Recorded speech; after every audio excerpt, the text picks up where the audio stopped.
Students,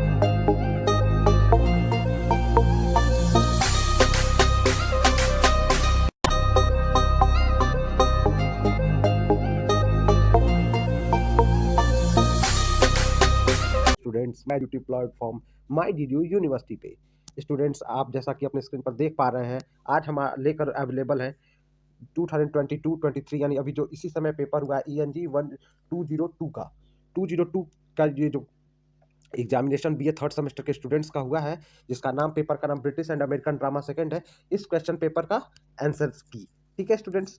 तो इस answer की में हम लेकर अवेलेबल है स्टूडेंट्स, और हमको बताते हुए ये बहुत खुशी हो रही है कि इस पेपर के लिए आपके लिए हमने जो मॉडल पेपर तैयार किया था उससे बहुत सारे क्वेश्चन सेम टू सेम आए हुए थे, और बहुत सारी बातें मैंने जो बताई थी वीडियो लेक्चर के दौरान वो भी क्वेश्चन आए हुए थे। मैंने बोला था जिनको देख के जाने के लिए। तो आशा करता हूँ स्टूडेंट्स आपका पेपर बहुत अच्छा हुआ होगा। तो आपको बिना देर के लिए चलते हैं क्वेश्चन की तरफ और देखते हैं उसके राइट आंसर क्या है, ताकि आप अपने आंसर को चेक कर सकें। साथ ही साथ स्टूडेंट ये कहना चाहूँगा कि वीडियो के डिस्क्रिप्शन में मेरा टेलीग्राम लिंक और मेरे व्हाट्सएप ग्रुप का लिंक है।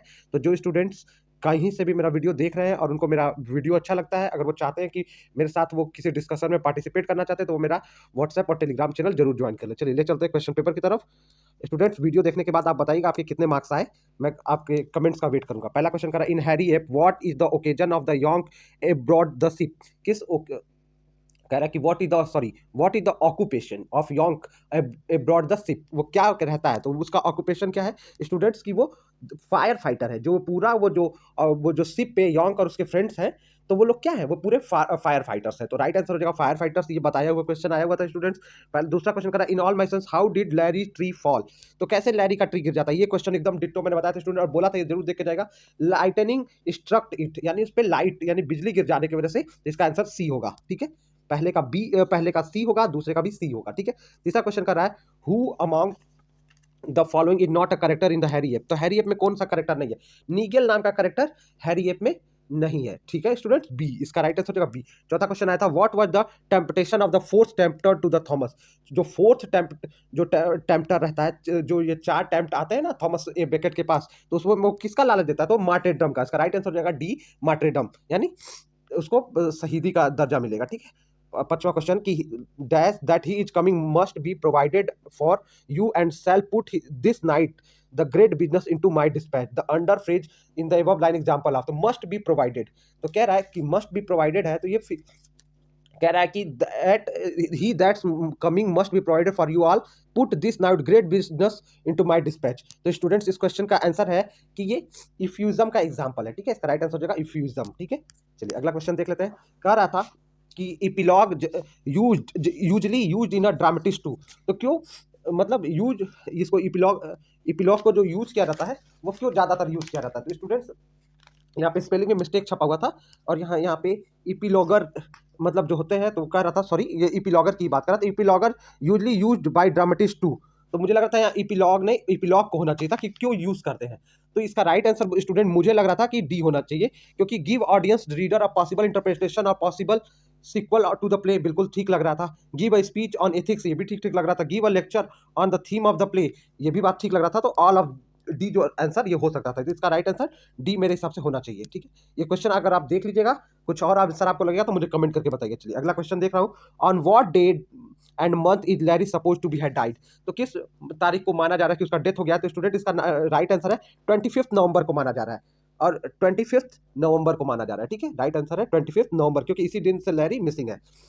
कह रहा whose horoscope is Frank Lube making on Kate request. किसका हॉरोस्कोप बना रहा है, तो जो केट के रिक्वेस्ट पे, तो स्टूडेंट वो लैरी का, और वो जानना मतलब कि उसके भाग्य में क्या है, जबकि लैरी का डेथ हो गया, लेकिन फ्रैंक लुबे उसके रिक्वेस्ट पे लैरी का हॉरोस्कोप बनाता है। ठीक है, all my son was first stage at, ये बहुत इंपॉर्टेंट क्वेश्चन था स्टूडेंट। ये जो इससे पहले का भी क्वेश्चन था वो हमारे वीडियो से आया हुआ था, और ये भी क्वेश्चन हमारे वीडियो पे आया हुआ था। तो जिन स्टूडेंट्स ने उस वीडियो को देखा होगा उनको पता है। और स्टूडेंट अगर आपको नहीं यकीन है, ये वीडियो वहां से आया, ये क्वेश्चन मेरे वीडियो में भी था, तो आप जाके तुरंत चेक कर सकते हैं। ठीक है, तो इसका राइट आंसर हो जाएगा कि पहली बार परफॉर्म किया गया ऑल माय सन को कॉर्नेट थिएटर पे। ठीक है, तो Coronet Theatre, right answer A. 10वां क्वेश्चन था कि what is used as an interlude in the play murder in the Cathedral, तो क्या इंटरल्यूड के रूप में यूज किया गया? Speech, a sermon, a lecture, none of the above. तो स्टूडेंट इसका दोनों ऑप्शन मुझे ठीक लग रहा है, स्पीच भी ये है और ये लेक्चर भी है, लेकिन मैंने इसको ज्यादा प्रेफरेंस लेक्चर को माना है। ठीक है, लेक्चर जो है एक नॉलेजफुल होता है, स्पीच तो बस भाषण है, लेकिन जो स्पीच देता है मुझे लग रहा था कि दोनों ऑप्शन ठीक है, लेकिन वो एक भाषण लोगों में जागरूकता लाने के लिए देता है, लोगों को मोटिवेट करने के लिए देता है, लोगों को, तो वो स्पीच भी हो सकता है और लेक्चर भी हो सकता है मेरे हिसाब से। ठीक है, चलिए, मैंने लेक्चर को ज्यादा प्रोमिनेंट माना है। अगला क्वेश्चन है कि the archbishop was exile to which place in the play murder in the cathedral. Archbishop कहाँ एग्जाइल किया था स्टूडेंट? इसका राइट आंसर है फ्रांस। वो चला जाता है और कितने साल के लिए चला जाता है? 7 ईयर्स के लिए चला जाता है, अपना देश छोड़ के चला जाता है और 7 साल बाद वापस आया जाता है, तब उसका मर्डर हो जाता है कैथेड्रल में, जो कैंटरबरी में है। The play murder in the cathedral opens in the, कहाँ पे इसकी शुरुआत होती है इस प्ले की? तो आर्क बिशप हॉल से, जो आर्क बिशप का हॉल है, तो वहां से इस प्ले की स्टार्टिंग होती है। अगला क्वेश्चन कर रहा था the play murder in the cathedral was written by Eliot for, किसके लिए लिखा गया था? तो जो कैंटरबरी में द केंट कैंटरबरी फेस्टिवल जो हो रहा था उसके उपलक्ष्य में इसको लिखा गया था। 13th का आंसर हो जाएगा आपका सी, केंट्स कैंटरबरी फेस्टिवल। ठीक है, अगला क्वेश्चन देखते हैं, who among the following example of hubris. Hubris क्या होता है स्टूडेंट? ह्यूब्रिस वही होता है कि ओवर प्राइड के नाते कोई व्यक्ति अपना ही नुकसान कर ले और खास करके वो डेथ को ले जाता है। तो इसमें ह्यूब्रिस कहाँ पे है? ह्यूब्रिस में डेथ किसकी होती है? मैकबेथ, क्योंकि यही ओवर एम्बिशियस रहता है। मैकबेथ ही क्या रहता है? Over ambitious. चलिए अगला क्वेश्चन देख लेते हैं जो आया था, euphony is usually achieve by the use of. देखिए कैकोफोनी का जस्ट अपोजिट होता है। यूफोनी ये प्लीजेंट साउंड होता है, वॉबल के थ्रू आता है, तो ये प्लीजेंट साउंड होगा किसके थ्रू आता है? वॉबल के थ्रू आता है, और जस्ट ये कैकोफोनी का अपोजिट होता है, तो राइट आंसर हो जाएगा सी। चलिए अगला क्वेश्चन देख लेते हैं। अगला क्वेश्चन जो स्टूडेंट आया हुआ है कि a wine dark sea is example of. Student तो कह रहा है वाइन डार्क सी, ठीक है, तो वाइन को कंपेयर कर दे रहा है डार्क, वाइन डार्क सी, ये जो एग्जांपल है स्टूडेंट, तो ये होमर की इलियड में इस चीज का इस्तेमाल किया गया और मुझे लग रहा था ये इपिथेट का एग्जांपल है। ठीक है, तो इसका राइट आंसर हो जाएगा बी, इपिथेट। ठीक है, अगला क्वेश्चन जो आया था, conflict is an important element which in values struggle between dash and dash. तो ठीक है, तो किसके किसके बीच होता है? तो कॉन्फ्लिक्ट हमेशा टू अपोजिट फोर्स के बीच स्ट्रगल होता है। किसके? तो कॉन्फ्लिक्ट जो होता है वो टू अपोजिट फोर्स, तो यहाँ पे एक टू अपोजिट फोर्स कौन है? प्रोटोगेनिस्ट और एंटागोनिस्ट। जो एक अच्छा काम कर रहा है प्रोटोगेनिस्ट और एंटागोनिस्ट, एंटागोनिस्ट जो मतलब ठीक प्रोटोगेनिस्ट के अपोजिट काम करता है, तो यहाँ पे ये राइट आंसर होगा। चलिए अगला question, in which year all my sun produced. All my सन किस ईयर में प्रोड्यूस्ड हुआ था? ठीक है, तो स्टूडेंट जो ऑल माय सन है वो आप, जो ऑल माय सन है आपका, ये प्रोड्यूस हुआ स्टूडेंट 1947 में। ठीक है, तो राइट आंसर होगा 1947। ठीक है, अगला क्वेश्चन क्या कह रहा था कि who directed the play all my sons. ये स्टूडेंट ये सारे क्वेश्चन वीडियो से आए हुए, मैं भूल जा रहा हूँ बार बार बोलना, ये सारे क्वेश्चन मेरे वीडियो से आए हुए क्वेश्चन है। ठीक है, चलिए अगला क्वेश्चन, ये दोनों क्वेश्चन तो जरूरी आए हुए थे। अगला क्वेश्चन कह रहा था कि who directed the first production of all my sons. तो स्टूडेंट फर्स्ट डायरेक्शन किया था, ये क्वेश्चन तो मैंने सीधे बताया था कि इलिया कैजन ने किया था, कि इलिया कैजन। ठीक है, Elia Kazan is the right answer, who directed the first production of all my Sons, और ये मैंने बताया भी था वीडियो में। ठीक है, what was the Arthur Miller religious background. तो उनका रिलीजियस बैकग्राउंड क्या? आर्थर मिलर को बता दो स्टूडेंट, ये ज्यूइश थे। ठीक है, he was a Jewish man, तो राइट आंसर होगा डी। चलिए अगला क्वेश्चन कह रहा था, all my son what is Jim Bayliss profession. ये भी क्वेश्चन वीडियो से आया हुआ था, और ये जिम बेलिस का प्रोड्यूसर क्या है कि वो डॉक्टर है और वो मेडिसिन के प्रैक्टिस करता है। ये क्वेश्चन एकदम मैंने अपने क्वेश्चन प्रैक्टिस सेट में भी आपको दिया था, जिसका मैंने सोल्यूशन भी कराया। All my sun in which year, in which month was Larry Keller born. किस में बॉर्न हुआ था? तो अगस्त, उसका बर्थ मंथ है अगस्त। लैरी का जो, लैरी जो है जो बर्थ मंथ है वो अगस्त, और मिसिंग मंथ नवंबर 25। कह रहा हाउ मेनी P40 जो है crash the parts from the Keller factory. Keller के जो फैक्ट्री से पार्ट्स दिए जाते हैं, यानी डिफेक्टिव सिलेंडर, या पार्ट्स क्या है? डिफेक्टिव सिलेंडर की वजह से कितने P40 क्रैश करते हैं? तो इसका राइट आंसर 21, 21 हो जाएगा स्टूडेंट, ऑप्शन बी।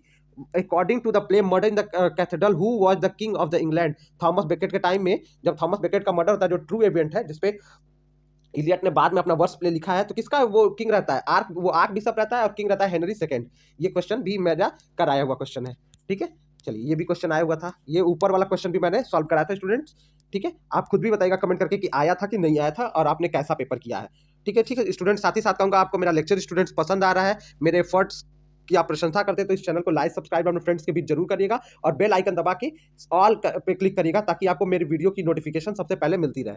अगला क्वेश्चन क्या करा था कि कि इन मर्डर कहते हैं what position Dutch Thomas Beckett hold at the time of his murder. तो किस पोजीशन पे था जब मर्डर हुआ आर्क बिशप का, तो किस पोजीशन पे था? तो स्टूडेंट ये क्वेश्चन भी मैंने कराया था और आपको बताया था कि आर्क बिशप के पोस्ट पे था। जो आर्क बिशप था बेकेट, वो आर्क बिशप के पोस्ट पे था और इससे पहले वो चांसलर रह चुका था। तो ये इसकी प्रीवियस पोस्ट हो गई। ये पहले ये रहता है, लेकिन अभी क्या रहता है? तो करंट टाइम में पूछा था तो आर्क बिशप रहता है और पहले चांसलर रह चुका होता है। अगला क्वेश्चन पूछा था in which year Murder in the cathedral was first perform. तो स्टूडेंट्स जो मर्डर इन द कैथेड्रल है वो फर्स्ट टाइम परफॉर्म की गई 1935 में। राइट आंसर आपका डी है, ठीक है, 1935। स्टूडेंट्स ये सारे क्वेश्चन मैंने कराए हुए थे, ये क्वेश्चन भी उसी में से एक है, ठीक है। अगला क्वेश्चन क्या आया था?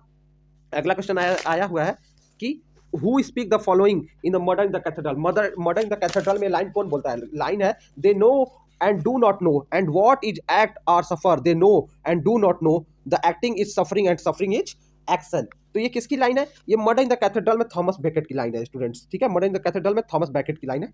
ये मैंने आपको ये क्वेश्चन नहीं कराया था। चलिए, who speak the following lines in the Murder in the Cathedral a martyrdom is always the design of God. तो जब मार्टिरडम की बात कर रहे हैं और वो कह रहा है कि डिजाइन ऑफ द गॉड है, तो ये भी थॉमस बेकेट का स्टेटमेंट है, ठीक है।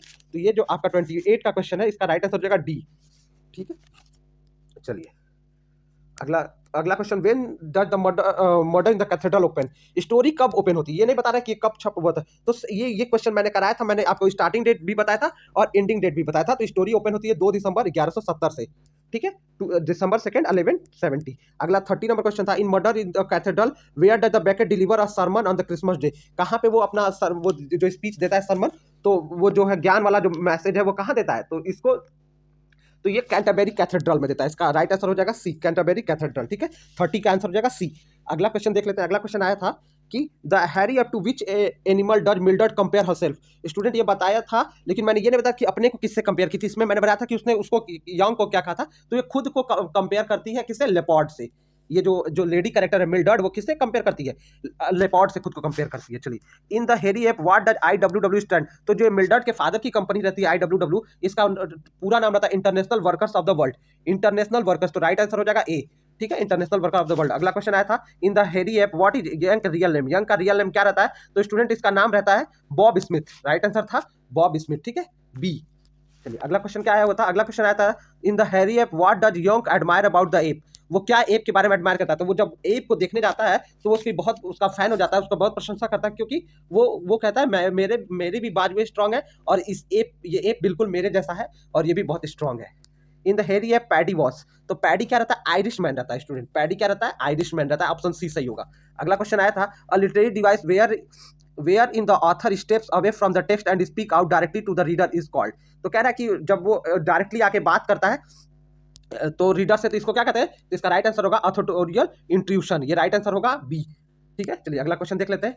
अगला क्वेश्चन था कि the practice of musing words by substituting words with the similar sound words that have different unconnected meaning is called. तो कह रहा है कि practice of miss using word. तो मिस यूजिंग वर्ड का स्टूडेंट्स हो जाता है मैलाप्रोपोजम। जब मिस यूज किया जाता है एक वर्ड की जगह पे जो कहते हैं कि सिमिलर साउंड की वजह से, तो वो मैलाप्रोपोजम में आता है। ये क्वेश्चन भी मैंने आपको बताया हुआ था।